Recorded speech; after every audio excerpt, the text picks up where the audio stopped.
Hola a todos y a todas. Me llamo Ana María Hernández Fernández y soy doctoranda de la UNED, además de profesora de la Universidad de Castilla-La Mancha.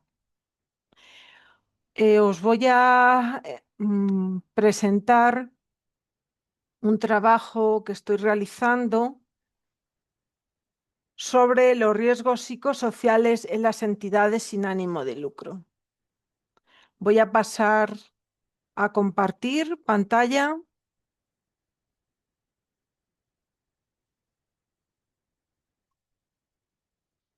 Espera un segundito.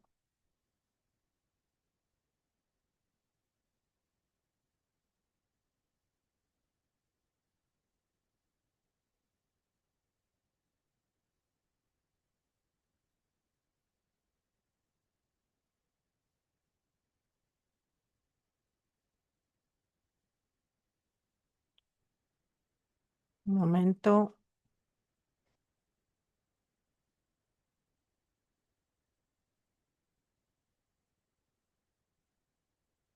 Vale, ahí lo tenemos.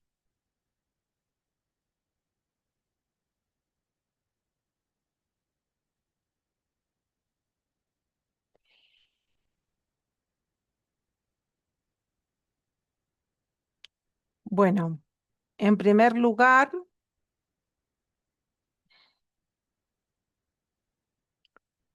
vamos a ver la introducción al problema, los objetivos del estudio, la metodología que se va a utilizar, que es la metodología mixta, resultados cuantitativos y cualitativos y las conclusiones junto con recomendaciones, además de una serie de preguntas.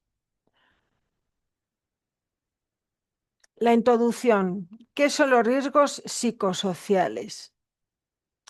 Bueno, pues en los años 80 se difunde el concepto de estrés como riesgo psicosocial, enunciado varias décadas antes por Selye en el año 1956 y luego el de Coping, inspirado en el modelo transaccional de Lazarus y Goldman, que lo definen como el conjunto de esfuerzos cognitivos y comportamentales destinados a controlar, reducir o tolerar las exigencias internas o externas que amenazan o superan los recursos de un individuo.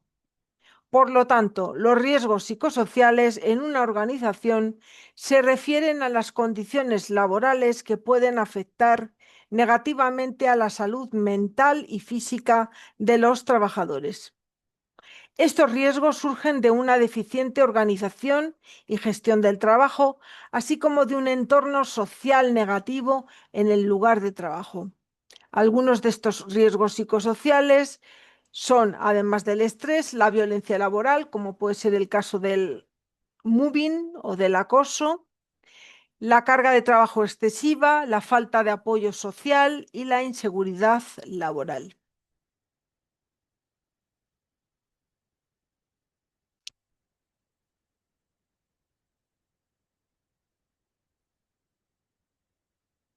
¿Por qué es un problema? ¿Por qué estamos ante un problema? ¿O por qué vemos todos estos riesgos como un verdadero problema? Bueno, pues lo vemos, ¿por qué? Pues simplemente porque hacen que el ser humano, ¿verdad? Que la persona que lo sufre acabe teniendo problemas graves, ¿eh? Teniendo problemas graves de salud, teniendo problemas en su entorno más próximo, problemas incluso familiares, etcétera, etcétera, que le causen pues incluso tener bajas laborales continuadas en el tiempo, ¿eh? Por ansiedad, por depresión, ¿eh? O que puedan surgir trastornos como trastorno por estrés postraumático, ¿eh? Que le impida poder ejercer cualquier tipo de trabajo, no solo el que estaba llevando a cabo, el que estaba desarrollando, sino cualquier tipo de trabajo porque aparecen fobias, aparecen miedos, ¿eh? eh, que le impiden, que le bloquean, ¿eh? al trabajador o a la trabajadora y le llevan a no poder desarrollarse a nivel profesional, ¿eh? Bueno, esto también incide, como podemos comprobar, o como hemos podido comprobar, incide muchísimo en las organizaciones sin ánimo de lucro. Es una barbaridad. Como ahí podéis ver, los porcentajes son altísimos. Por ejemplo, el burnout se suele dar en un 95%, ¿eh? Claro, esto lleva a que los líderes, de las organizaciones o de muchas de ellas tengan cierta preocupación. Y es ahí donde los psicólogos tenemos que intervenir, ¿eh? Los psicólogos, sobre todo los psicólogos sociales, ¿eh? Los psicólogos que nos encargamos de estudiar el ámbito organizacional y el ámbito laboral, los que debemos de intervenir, ¿de acuerdo? Porque es un mal casi endémico dentro de muchas organizaciones sin ánimo de lucro. Una cuestión que resulta llamativa porque podíamos pensar que en esas organizaciones, por el hecho de ser o de tener un peso social, ¿eh? Son organizaciones o deberían de ser organizaciones mucho más flexibles, con cierto grado de sensatez, con cierta mano izquierda, con cierta sensibilidad, ¿eh? Y no, no, todo lo contrario. O sea, es sorprendente, pero es así. Es real, es así. No se da, ¿eh? Lo que os acabo de decir. Esto lleva a que por ejemplo, los equipos de trabajo se rompan, haya fricciones, haya fruto de situaciones de este tipo, haya comportamientos inapropiados, como puede ser la aparición de moving, ¿eh? Se da bastante el moving, más de lo que podemos imaginar en este tipo de organizaciones. Luego, son organizaciones donde se rota muchísimo, ¿eh? Por ejemplo, en los centros especiales de empleo que dependen de asociaciones, o de fundaciones, pues la rotación es increíble. Pero es que además hay muchas bajas, ya no bajas solo por enfermedad, no, no, me estoy refiriendo a bajas voluntarias. Hay mucha gente que se autodespide porque no puede soportar la presión o la situación de ese entorno laboral, en el que se halla. Luego, también se observa una cosa muy llamativa y es el pasotismo de los líderes, de los responsables, tanto de los coordinadores, de los responsables técnicos, de los directivos, etcétera, etcétera. Y cuanto más grande es la entidad, más problemática es, ¿vale? Más problemática es. Esto también es muy llamativo. O sea, si comparamos entidades donde hay cientos o miles de trabajadores, de acuerdo, de diferente índole, de diferente área, en diferentes áreas o diferentes categorías, las comparamos con entidades más pequeñas en las que hay 5, 10, 15, 20 trabajadores, digamos que los niveles de riesgo psicosocial son mucho más altos en las primeras, o sea, en las grandes, que en las pequeñas. Porque en las pequeñas normalmente se dan, a los problemas que surgen, se dan soluciones de forma más eficaz y más rápida. Mientras que en las grandes, a no ser que haya una estructura de comunicación más flexible, más aperturista, por así decirlo, pues es muy difícil resolver rápido, ¿eh? Y luego, porque a la hora de tomar decisiones tienes que siempre contar con los de arriba. Y cuando llega al directivo, han pasado días. incluso a veces semanas. Y claro, el daño ya está hecho, por así decirlo, y el problema ya está como enquistado, por así decirlo. ¿Eh? Entonces, esa es la situación.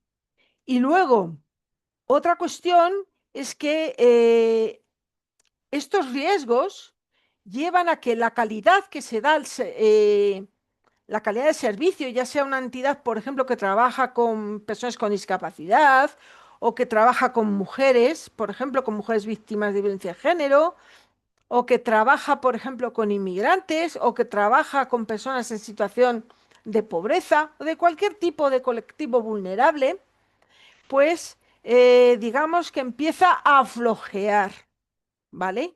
Porque porque lo que hemos dicho antes, ¿no?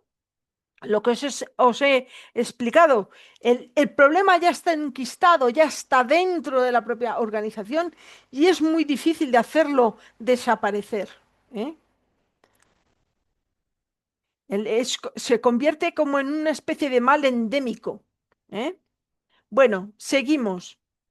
Pues los objetivos de este trabajo son, el objetivo general puede ser el de analizar la prevalencia, las características de los riesgos psicosociales en trabajadores y trabajadoras de entidades sin ánimo de lucro. ¿Eh?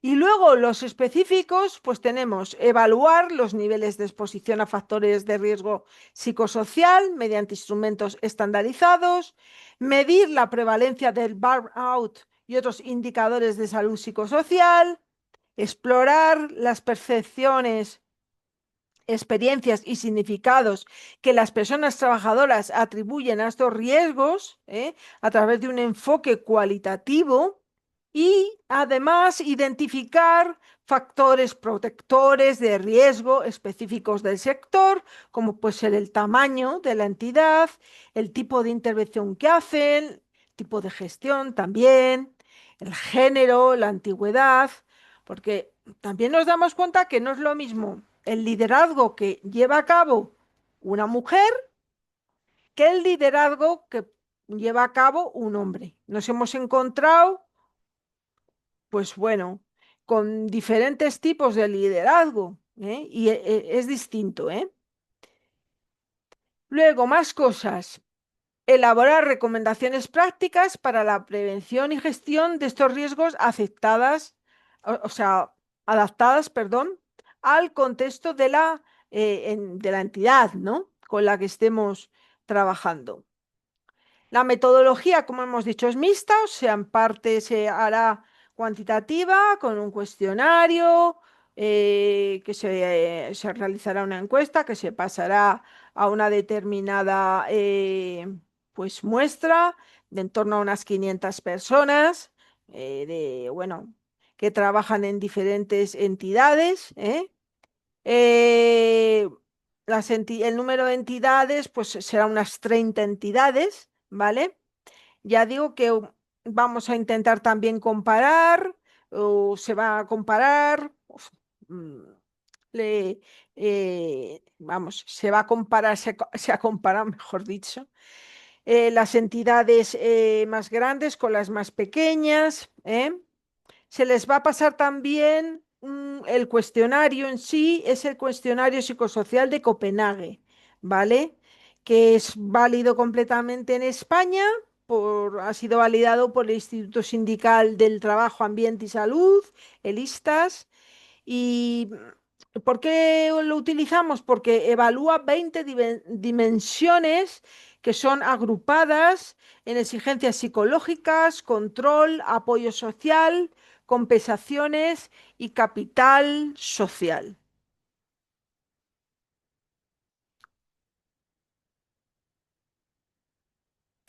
Bueno, bien, más cosas. También se va a pasar el inventario de burnout de Maslach para medir el agotamiento emocional, la despersonalización y la realización personal. Y luego también se pasa el cuestionario sociodemográfico y laboral complementario.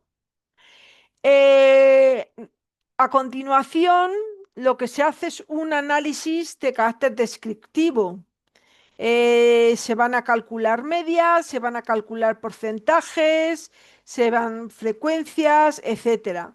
Y también inferencial, realizando las pruebas, concretamente correlaciones, la prueba TED-Student y la ANOVA, en la que compararemos las medias aritméticas y las varianzas. ¿eh? Lo haremos usando el SPSS. Se comparan resultados de las variables de segmentación y en la fase cualitativa se realizan una serie de entrevistas, concretamente unas 20 entrevistas semiestructuradas bueno, a técnicos de intervención directa, a coordinadores, a responsables técnicos, a directivos y luego se hacen 5 grupos focales compuestos entre 5, 6 y un máximo de 10 participantes cada uno, en entidades de distinto tamaño y ámbito.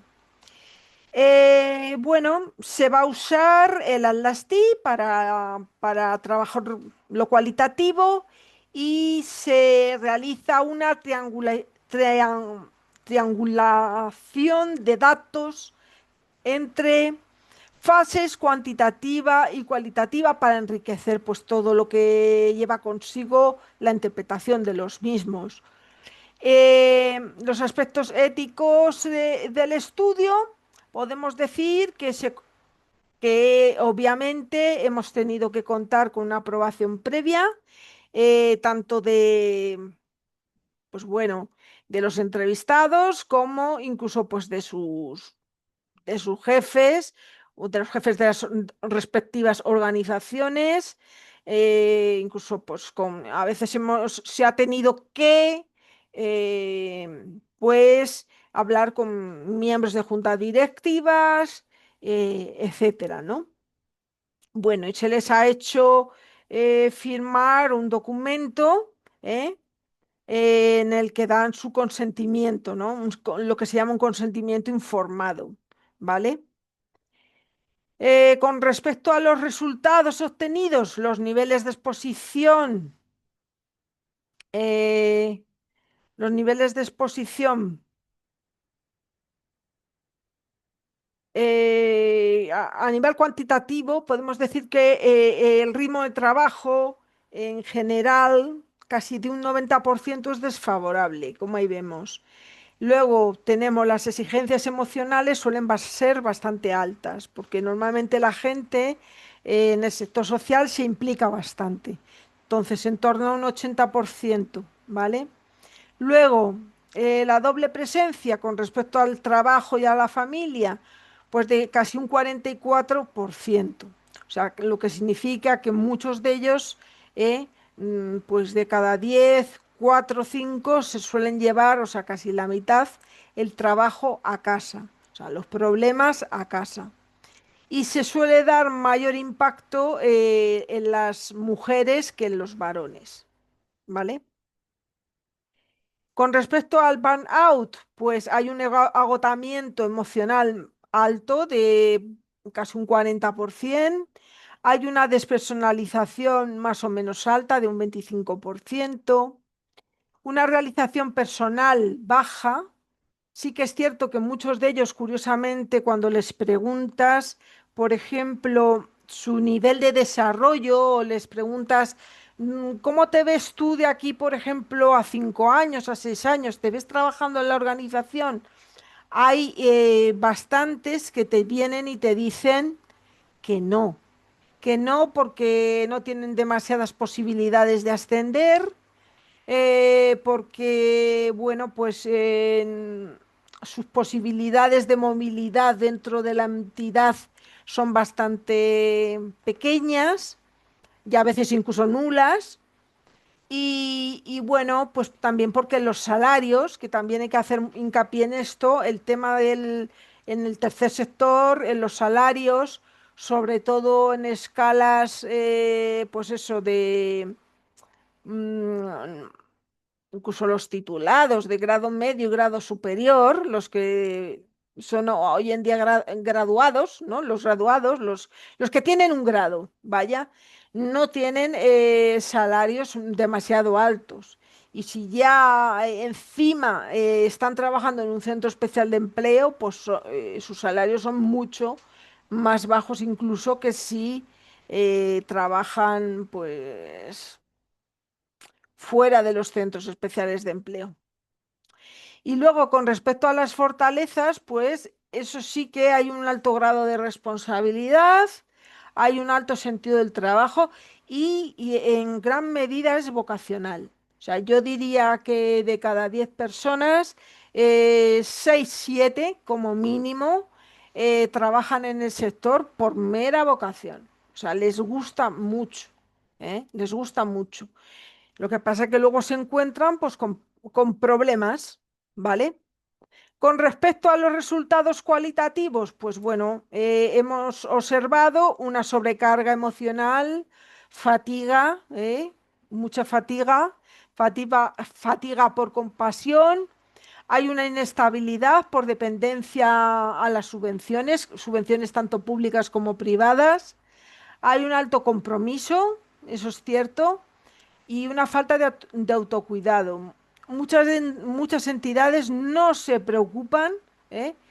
Ni por la formación de sus empleados, ni por el estado físico de sus empleados, ni por el estado psíquico de sus empleados, ¿vale? Y luego algunas se venden como que sí se preocupan, pero cuando las analizas un poquito, no lo hacen. O no lo hacen bien, ¿eh? No lo hacen bien. Luego, la necesidad, hay una necesidad de mayor reconocimiento y apoyo. Esto es en general. Esto es en general. Te lo dicen muchas veces, que sus jefes no los reconocen, que sus jefes, por ejemplo, los técnicos de proyectos son los que ayudan a las entidades a obtener fondos. Y la gran mayoría de ellos, cuando tú hablas con ellos, yo diría que entre un 75 y un 85-90% están mal, están mal, se sienten mal. ¿Por qué? Porque ni siquiera tienen apoyo por parte de sus respectivos directivos o responsables. ¿Eh? No hay ni siquiera pues un reconocimiento oral y ya no digamos reconocimiento de carácter monetario, ¿no? O en forma de ascenso. Eh, digamos, con respecto a las fortalezas, hay un sentido de misión y apoyo entre compañeros. Muchos aguantan por sus compañeros, por no dejarlos solos, porque, por ejemplo, se van del equipo, por ejemplo, un equipo de proyectos en el que se va una persona que tiene muchos proyectos, que lleva muchos proyectos, si esta persona se va, la carga laboral el resto de los miembros del equipo les aumenta de una forma brutal, ¿vale? O sea, imaginaos, por ejemplo, pues una persona que lleva, que esto se da, 10, 20, 10, 20 proyectos al año, ¿vale? En un departamento de proyectos de la entidad o en un área de proyectos, que normalmente suelen ser 3, 4 personas, no suele haber más. Si esta persona se va de esa entidad, esos 20 proyectos les va a tocar desarrollarlos eh, y llevarles el seguimiento y evaluarlos a los otros compañeros o compañeras.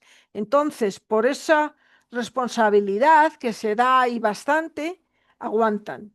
Y esto les genera, pues lo que hemos dicho, un burnout, o sea, se queman, se acaban quemando, acaban muy cansados psicológicamente y claro, pues acaban mal, ¿vale?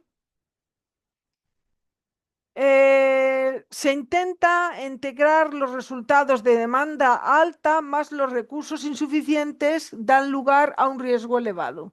¿De acuerdo? Esta pequeña fórmula es real, totalmente real y totalmente comprobable. El sentido del trabajo protege, pero no es suficiente. ¿Vale? No es suficiente. O sea, las fortalezas de las que os he hablado están bien, pero se quedan cortas.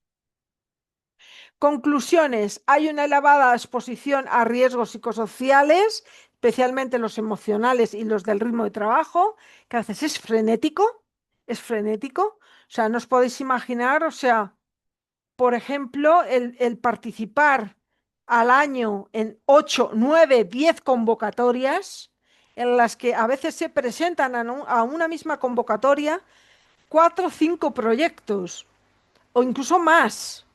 O sea, yo, por ejemplo, dentro de una entidad he observado como, por ejemplo, las de la Fundación 11 se han llegado a presentar casi 20 proyectos. Y esos 20 proyectos los han tenido que hacer entre 2 personas. O sea, es una carga laboral a realizar en un mes o menos de un mes horrorosa. Es mucho estrés, ¿vale? Es mucho estrés. Sobre todo porque son proyectos de bastante exigencia. O los proyectos, por ejemplo, de Fundación La Caixa, que tienen una exigencia bastante alta en cuanto a la redacción, ¿eh? En cuanto a los objetivos, la metodología, etcétera, etcétera. El sector tiene fortalezas, pero se tienen que aprovechar esas fortalezas. Hay que creer más en los recursos humanos. Hay que creer más en que si yo contrato a una persona que tiene 10 años de experiencia en el sector, que, por ejemplo, en el tema de proyectos, que lleva haciendo proyectos casi toda una vida, valórala, trátala bien, dale su espacio, dale su lugar. No la tengas casi medio en una esquina, porque a veces los trabajadores se sienten así, ¿vale? Sobre todo muchos trabajadores con cualificación alta. No se les da su lugar. No se aprovecha, como digo, a los recursos humanos, su experiencia, su buen hacer, sus ganas de hacer las cosas bien. No se aprovecha. Y claro, ellos se sienten muy mal. Eh, Urge implementar una prevención específica y adaptada, porque hay una prevención de riesgos a nivel físico, pero no hay una prevención de riesgos a nivel psicológico. ¿Vale? O sea, te adaptan, por ejemplo, el puesto de trabajo, te lo adaptan, pues, por ejemplo, para que no te duela la espalda, ¿eh? Si tienes, por ejemplo, problemas de espalda, como puede ser una escoliosis o una hernia discal, ¿eh? Te pueden adaptar incluso, pues, ya digo, por ejemplo, si vas con silla de ruedas o si vas con muletas, tu espacio, eso se adapta, ¿vale? O, por ejemplo, pues una persona con problemas de visión, se le puede adaptar el monitor, hay cosas y hay programas y hay muchas herramientas ya, ¿vale? Pero eso es físico y lo psicológico, ¿vale? Y lo psicológico. Cuando hay muchas personas que tienen ansiedad o que tienen depresión y que incluso se medican y luego dan lugar a bajas, que yo eso lo he visto en entidades donde dan lugar a bajas, bajas de eh, mes, 2, 3, ¿eh?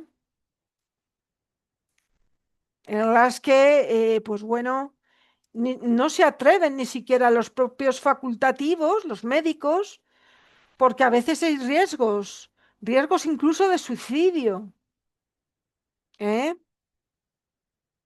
Y en muchas ocasiones lo triste es que no se implican los directivos, los responsables técnicos y los directivos no se implican, en múltiples ocasiones no saben ni lo que les pasa, ni lo que les está sucediendo a estas personas, ni el problema que tienen, ni si hay un trastorno de base, No lo saben porque no las llaman ni siquiera para hablar de forma distendida. En múltiples ocasiones se limitan a hablar en los despachos como si hubiesen hecho algo malo. Y esto es más habitual de lo que nos puede parecer. Y es muy triste de que no veas a tu directivo tendiéndote la mano, de que no haya una llamada, un WhatsApp, diciéndote, oye, ¿cómo estás? ¿Has descansado bien? Porque aparecen síntomas, tengámoslo claro, como el insomnio, la inapetencia, gente que deja de comer, por ejemplo, y que puede llegar a desarrollar un trastorno de la conducta alimentaria, ¿eh? Que puede desarrollar una distimia. Hay gente, y yo las he conocido, que llevan con depresión años y van a trabajar, pero una depresión no endogámica, ¿eh? No, una depresión causada por el trabajo, ¿eh? ¿Y por qué aguantan? Como ellos suelen decir, ¿eh? La palabra aguantar. Pues porque tienen una familia, tienen unos hijos que, por ejemplo, están en la universidad, ¿eh? Porque tienen que pagar unos recibos de luz, agua, etcétera, etcétera. Y tienen una edad, porque esto también se suele dar mucho, y eso tenemos que tenerlo claro. También incide el género, pero también la edad. A partir de los 40, 45, es muy difícil en el sector social encontrar empleos de calidad. Y hay muchos que aguantan por eso, porque temen no encontrar nada o temen que se rompa esa cierta estabilidad que a veces da el tener un contrato indefinido, ¿vale? Piensan que no los van a contratar en ningún otro sitio. Y muchos, fijaos, lo intentan en el sector público, lo intentan en el sector público. Yo me he topado con muchos que están trabajando y de forma paralela estudian una oposición porque sufren esa inestabilidad. Entonces, tengámoslo claro, seamos conscientes del problema y por favor intentemos sobre todo cuidar de nuestros recursos humanos en el tercer sector. Muchas gracias.